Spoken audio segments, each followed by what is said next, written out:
Why something jewellery? So I feel, though, looking back on my career, that being sort of voluntarily excluded from the traditional comic sphere has meant that I've felt capable of completely I've been very free in my approach to the genre, and a lot of what I do breaks boundaries. And so I've created these books. I mean, I do straight comics as well. I do strips, I do political editorial cartoons, I do illustrations. But in the books that I've created, they've tended to take a couple of different aspects and then put comics in something in quite an unusual way. So this kind of image is one that dominates comics, and not here in Gosh, but in general. And it's such an exaggerated image of masculinity that it's actually impossible to parody. And when women appear in comics, they tend to be like this. I mean, Catwoman here, she's pretending to be an active agent of her own fate, but she's actually only really there to look sexually available with pneumatic Roger stones. So I decided, as a comics artist, to reapproach the superhero trope, and this is my take on it. My forehead. And now we have Bump. And the reason why I'm talking about womanhood is that Bump is a book that interrogates what it is to be a woman. And I want to talk about what it actually means to be a woman. Now, I make no apology for being biologically determinist at this point, because I think that it's a subject that hasn't really been explored properly in our culture. There's a lot about what it means to have a womb. And I know that's not identical with being a woman, and I do address transgender men in the introduction, but there is a lot about having a womb that is an experience which is really secret, which isn't really talked about, which isn't really explored. It gives something that empowers people to really be in the moment of labour. And these are the images of strength that I came up with. And this is Catwoman, as you haven't seen her before. Now, I'm not just a comics artist, I'm an activist. Well, I like to think actually, I don't get much time other than drawing comics, because comics is a very labour-intensive thing. But what I mean by that is that I like my cartoons to actually do something. And there's a lot to be active around in birth. But if that makes it sound really serious, then it shouldn't, because I think the place where the interface of comics and activism works best is summed up by my friend Rosie, who said the phrase that if you make someone laugh, then you're halfway to changing their mind. So if you find a comedy in a situation, then you find connection with people. And there's so much comedy in pregnancy, particularly, and birth.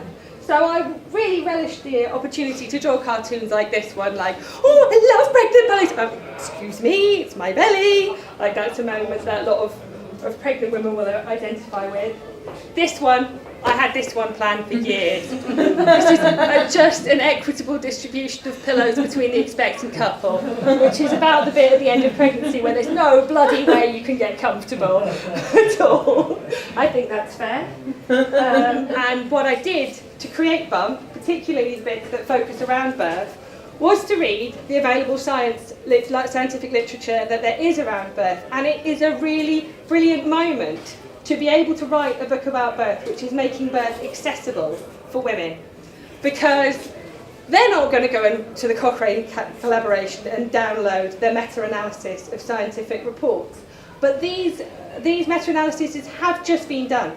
And within the last 5 or 6 years, there's been a lot of very interesting interrogation into the science of whether commonly used interventions in birth are appropriate or helpful or effective. And really surprisingly, in some instances, they really aren't. So I'm really pleased to be able to take the 2006 Cochrane collaboration meta-analysis of continuous fetal monitoring or whatever, and transmit what that means to women who are going to be in labour. Like, this is a cartoon about syntocinon, which is used to speed up labour, and it's used commonly to speed up labour by people who are told that their baby is compromised and that they will not be able to have a baby without the aid of this drug. Now, the overall analysis of what it does is it makes labour a bit quicker, it makes the labour a lot more painful, but it doesn't provide any overall benefits for the baby or the mother, and that's quite a stunning conclusion. So why is it being so commonly recommended? we have continuous fetal monitoring, and we have cutting the cord immediately after birth, which is a practice that is almost certainly harmful to babies in almost every instance, yet is really, really common. I think one of the hardest things for me as an activist to learn when I started writing about parenting is that there isn't one right solution. There isn't one right way to have a baby. There isn't one right way to raise a baby. And I like things to be right and wrong. I like to go, yeah, no. But actually, empowering women is about providing them with choice. And it's about giving them information and then trusting them with their intuition and with that information to make the decision that's right for them. And so I wanted to say that the book really explores empowered caesarean birth, because there are some babies that do need to be born by caesarean. And I really don't like an atmosphere that I have heard in some active birth circles where they start going, yeah, well, I succeeded in having a home birth. Well, I failed because I had medical intervention. Like, medical interventions in birth, although some of them may be unnecessary when applied to a woman who is labouring easily, there are always times when they are necessary, and when they are, we're bloody lucky to have them available. So I talk about different ways to birth within the context of that book. I'd just like to say how excited all the birth community is about Kate's book. We've been really looking forward to it.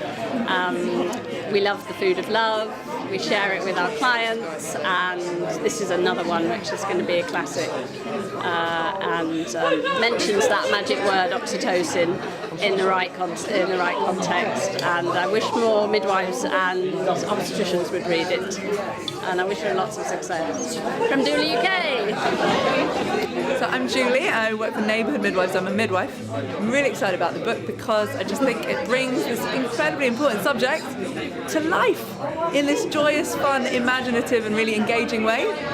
So I'm hoping that some people who may not think they're interested in reading about birth, maybe especially men actually, might really kind of be grabbed by the I won't say what, and be really into this subject.